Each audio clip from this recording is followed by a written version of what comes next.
aujourd'hui une petite vidéo pour vous expliquer les bases de l'hyposandale et répondre à quelques questions courantes. Qu'est-ce qu'une hyposandale? À quoi ça sert? Quelle est la marque qu'il faut choisir? Les questions les plus souvent rencontrées, on va aborder ici. Alors, donc pour commencer, qu'est-ce que c'est qu'une hyposandale? Voilà ici un exemple d'hyposandale Renegade Viper. Donc tout simplement, une hyposandale, c'est une chaussure pour cheval, tout simplement. Voilà ce qu'est une hyposandale.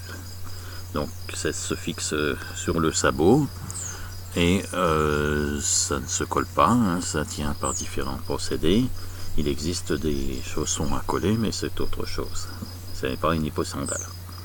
Alors, ensuite, à quoi ça sert une hyposandale? Une hyposandale, ça sert à protéger le sabot, donc contre les chocs éventuellement, et aussi contre l'usure abusive des sols. Donc, lorsque le cheval se déplace dans un pré, par exemple, il choisit ses terrains, il choisit ses allures, et si le sol lui paraît un petit peu plus difficile, il va se retenir. Toutes ces choses que le cheval ne peut pas faire lorsqu'il est monté, et c'est souvent lorsque le cheval est monté que les sabots sont abîmés. Donc on arrive parfois à une usure excessive de la sole, ou simplement des sabots qui sont pas propres, qui sont ébréchés. Voilà, l'hyposandale donc permet d'éviter ce genre de soucis, et donc d'éviter d'avoir des sabots trop abîmés, et ensuite si le sabot est très usé, des problèmes de santé plus ou moins graves. Voilà. Donc lorsque le cheval a un pied sensible, on lui met une hyposandale, et au lieu de marcher comme sur des œufs, immédiatement il a une démarche qui est normale. Le cheval se rend compte tout de suite qu'il n'a plus mal aux pieds, et donc immédiatement on voit le résultat. Alors, quelles sont les activités qu'on peut pratiquer avec des hyposandales? Avec des hyposandales, on peut pratiquer certaines activités équestres, mais pas toutes. Alors, les activités de loisirs, il n'y a aucun souci. On peut pratiquer l'attelage aussi. On peut aussi faire la pratique de certains sports, comme le trek, l'endurance, c'est particulièrement adapté pour l'endurance. Mais on ne pourra pas pratiquer des sports avec des mouvements assez violents, comme le saut d'obstacle par exemple. On peut sauter des petits obstacles avec une hyposandale, mais c'est pas conçu pour faire du saut d'obstacle. Et on ne pourra pas faire non plus du complet. Les forces sont trop importantes pour qu'une hyposandale puisse y résister. Voilà. Donc beaucoup d'activités. Là, beaucoup de gens pratiquent le sport de loisir, enfin les activités de loisir, et dans ce cadre-là, l'hyposandale est tout à fait adaptée, et beaucoup de cavaliers d'endurance utilisent les hyposandales aussi en compétition. Voilà. Une autre question que l'on pose souvent, est-ce qu'il faut en mettre aux quatre pieds? Non, on n'est pas obligé de mettre des hyposandales aux quatre pieds du cheval. Alors, dans certains cas, si le cheval est ferré à l'avant mais n'est pas ferré au postérieur, on peut mettre des hyposandales au postérieur pour protéger les pieds lors des sorties sur terrain difficile. Sinon, si le cheval n'est pas ferré du tout, un cheval pieds nus, on peut mettre des hyposandales uniquement aux antérieurs. C'est tout à fait possible. Les antérieurs étant les sabots les plus sollicités. Donc, c'est là que souvent on a le plus de problèmes de pieds. Les postérieurs sont plus résistants. Et si vraiment on veut être sûr que son cheval est confortable, on peut mettre des hyposandales aux antérieurs et aux postérieurs, aux quatre pieds. Si on peut aller sur tout terrain, les cailloux, les graviers, peu importe, on est sûr à ce moment-là que le cheval sera confortable à chaque fois. Et on évitera une usure prématurée de la sole. Alors, On me demande aussi souvent, est-ce que c'est difficile à mettre, est-ce que c'est difficile à retirer. Voilà. Alors ici, on est en présence d'une hipposandale de la marque Renegade, Viper, qui a justement l'intérêt d'être la plus facile à mettre et la plus facile à retirer. Sur certaines marques, c'est parfois un petit peu délicat de mettre l'hipposandale et parfois difficile à retirer aussi. Alors, comment est-ce qu'on retire une hipposandale de marque Renegade? Tout simplement, on enlève la sangle de pâturon qui est au-dessus, comme ceci. Ensuite, on retire la sangle de serrage qui est en dessous, comme ceci, on n'est pas obligé d'enlever plus. Et on bascule le couvre-globe en arrière et on enlève la chaussure. Avec l'habitude, il faut compter une dizaine de secondes à peu près pour enlever cette chaussure du pied du cheval, c'est vraiment très simple. Pour la mettre, ce n'est pas très compliqué non plus. Donc pour mettre cette hipposandale, on bascule le couvre-globe en arrière, on met le pied du cheval dans la chaussure, on remonte le couvre-globe, on ajuste la sangle de serrage, comme ceci. On peut la bloquer sous les deux élastiques pour améliorer la tenue. Et ensuite, on tire des deux côtés sur la sangle de serrage qui se trouve en dessous. Et on peut passer la sangle sous les élastiques pour améliorer la tenue. Voilà. Ainsi, la chaussure est mise. Un cavalier qui a l'habitude va mettre à peu près une petite minute pour mettre la chaussure en prenant son temps. Et voilà, la chaussure est solidaire du sabot du cheval. Il ne pourra plus ni la perdre, elle ne pourra pas bouger. Alors, donc, nous avons vu donc comment la retirer et comment la mettre. On me demande aussi, est-ce qu'il y a des chaussures droites, est-ce qu'il y a des chaussures gauches? Alors ici, c'est une chaussure donc qui ira du côté gauche, puisque les accès qui sont ici sont à l'extérieur du cheval.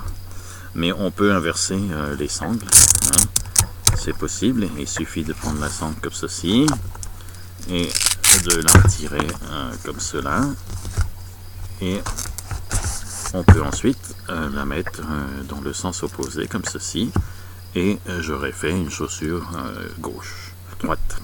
Donc il n'y a pas de chaussure droite et de chaussure gauche, les deux chaussures sont absolument identiques, c'est simplement la façon avec laquelle on les met qui va faire qu'on sera en présence d'une chaussure droite ou d'une chaussure gauche, mais elles sont en fait identiques.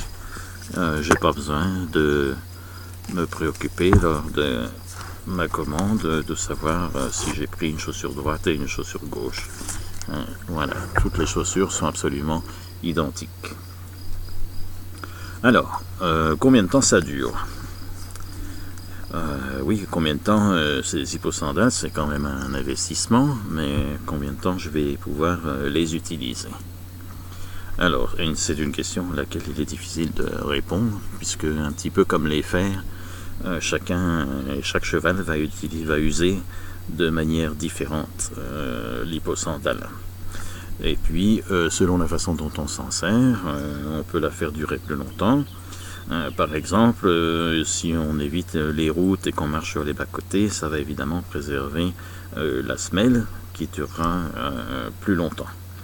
Voilà, donc on peut dire que la marge de manœuvre est assez grande. Ça peut durer 2 à 3 ans, une hipposandale, parfois plus. Et pour certains chevaux qui usent plus, ou les terrains qui sont vraiment abrasifs, parfois il peut être nécessaire de les changer tous les ans. C'est vraiment très variable, on ne peut pas donner durée de vie de l'hyposandale qui soit vraiment très fiable. Voilà, mais on peut espérer quand même l'utiliser pour de nombreuses sorties. Alors, est-ce que avec mon hyposandale, je peux aller partout? Oui, bien sûr, je peux aller partout avec mon hyposandale. Je peux aller dans la boue, je peux aller dans l'eau. Elle est faite pour tenir sur toutes sortes de terrains. Hein. Donc, il n'y a pas vraiment d'endroit où je ne puisse pas aller avec mon hyposandale. Je déconseillerais quand même la carrière, puisque le sable peut rentrer dans l'hyposandale et ça peut provoquer quelques frottements. Donc, mais de toute façon, quand on est en carrière, on n'a pas besoin de mettre d'hyposandale. Alors, parmi les questions que je rencontre assez souvent aussi, est-ce que pourquoi je dois laisser mon cheval pieds nus? Hein, alors pourquoi est-ce que certains laissent le cheval pieds nus? Eh bien, chacun a ses raisons qui sont toutes valables. Hein. Certains vont laisser leur cheval pieds nus tout simplement parce qu'ils trouvent que c'est plus naturel. Hein. Donc voilà, souvent ils n'utilisent pas de mors, évidemment pas de fer. Voilà, c'est une équitation assez respectueuse du cheval, hein, sachant que parfois on pense que certains courants pensent que le fer est nocif pour le cheval. Hein. Alors, je ne vais pas développer ici les arguments qui sont utilisés, mais c'est vrai que le fer étant une pièce métallique, lorsqu'il est en contact avec des sols qui sont durs, comme des cailloux, ça peut créer des chocs dans les articulations et des choses comme ça. C'est vrai qu'un sabot qui est un petit peu plus naturel va amortir ce genre de choc. Voilà. Alors, c'est la raison pour laquelle on laisse le cheval pieds nus pour certains. Hein. D'autres se trouvent obligés de laisser le cheval pieds nus. Par exemple, quand on laisse le cheval en troupeau, hein, il est souvent recommandé, voire obligatoire, de ne pas ferrer les postérieurs. On comprend évidemment que c'est une mesure de précaution, hein, puisque les coups de pied qui sont portés avec des fers font des dégâts assez importants. Donc dans certaines pensions, je ne peux pas ferrer mon cheval au postérieur, donc à ce moment-là, je vais le laisser pieds nus et je pourrais lui mettre des hyposandales en cas de nécessité. Voilà. Alors une inquiétude que l'on rencontre souvent, c'est comment je vais faire quand le sabot de mon cheval va grandir. Est-ce que l'hyposandale va toujours pouvoir être utilisée? Alors, oui, bien sûr, c'est prévu. On sait bien que le sabot du cheval va grandir. Donc, lorsque on choisit son hyposandale, on va laisser une petite marge de manœuvre, hein, surtout si on l'a choisi juste après un parage, hein, au moment où le sabot est le plus petit. Hein, et donc on prévoit ça dès le départ avec une petite marge de manœuvre. On ne va pas choisir une hyposandale trop serrée. Alors, il est souvent quand même utile de demander au maréchal ou au podologue comment faire pour entretenir un petit peu le sabot. Hein. Évidemment, c'est pas un parage qu'on va faire, mais un entretien, parce que parfois les sabots peuvent présenter des évasements, hein, ça s'écarte sur les côtés. Donc un petit coup de râpe de temps en temps pour retirer les évasements peut être utile pour conserver une bonne forme du sabot et donc une bonne tenue de l'hyposandale. Alors voilà pour cette question. Et les cavaliers qui viennent de déferrer leur cheval, hein, un cheval qui a été ferré depuis plusieurs années, me demandent est-ce que je dois attendre que le sabot prenne sa forme définitive ou est-ce que je peux mettre tout de suite une hyposandale? La réponse c'est que bien évidemment si le cheval a des douleurs dans le sabot, il faut lui mettre les hyposandales en attendant que son sabot s'habitue à marcher sur le sol dur, hein, et qu'il ne présente plus de douleur. Donc non, il ne faut pas attendre. Si l'hyposandale ne convient plus parce que le sabot a évolué, c'est assez facile de les revendre sur le marché de l'occasion et de prendre à ce moment-là une nouvelle taille qui conviendra au sabot qui aura pris sa forme définitive. Alors, quelle marque faut-il choisir d'hyposandale? On trouve beaucoup de marques d'hyposandale sur le marché. Plusieurs sont assez bonnes, certaines sont vraiment moins bien. Les inconvénients sont divers. Hein. Certaines marques sont difficiles à mettre, d'autres ne tiennent pas très bien en fait sur le sabot, hein, notamment dans la boue ou dans l'eau. Certaines blessent le cheval. D'autres sont vraiment très grosses, il y a un encombrement qui est vraiment trop gros. Hein. Certaines hyposandales sont lourdes, notamment si elles ont été dans la boue ou dans l'eau. Hein. L'avantage des hyposandales Renegade, c'est qu'elles sont faites donc pour les endurances. Ce sont des hyposandales qui sont vraiment faciles à mettre et à retirer. Elles sont légères, elles ne blessent pas du tout le cheval, hein, et donc vraiment elles ont beaucoup de qualité et c'est pour ça qu'on les retrouve qu'elles ont une très bonne réputation. Elles tiennent très bien sur le pied à toutes les allures. Alors, combien ça coûte une hyposandale? Ça c'est une question assez souvent rencontrée. On en trouve à tous les prix, ça peut commencer à partir de 70 €, une centaine, l'hyposandale ça fait à peu près 150 € la paire. Hein. La plupart des hyposandales se tournent autour des 200 € la paire. Hein. Les hyposandales Renegade sont autour des 250, parfois un petit peu plus, parfois un petit peu moins la paire. Il faut savoir que si on veut la qualité, on trouve rarement des hyposandales de qualité en dessous de 200 €. Alors, quelle couleur faut-il choisir? Beaucoup de clients préfèrent le noir parce que c'est discret. Effectivement, l'hyposandale noire sera celle qui se verra le moins. Et ainsi, on pourra passer assez discrètement au milieu des autres cavaliers. Parfois, c'est la peur un petit peu de se faire regarder de travers parce qu'on a mis des drôles de choses au sabot de son cheval. Hein. Alors, le noir, pourquoi pas, mais il y a quand même un inconvénient à mettre des hyposandales noires. C'est que parfois, il est utile quand même de regarder si l'hyposandale est bien en place.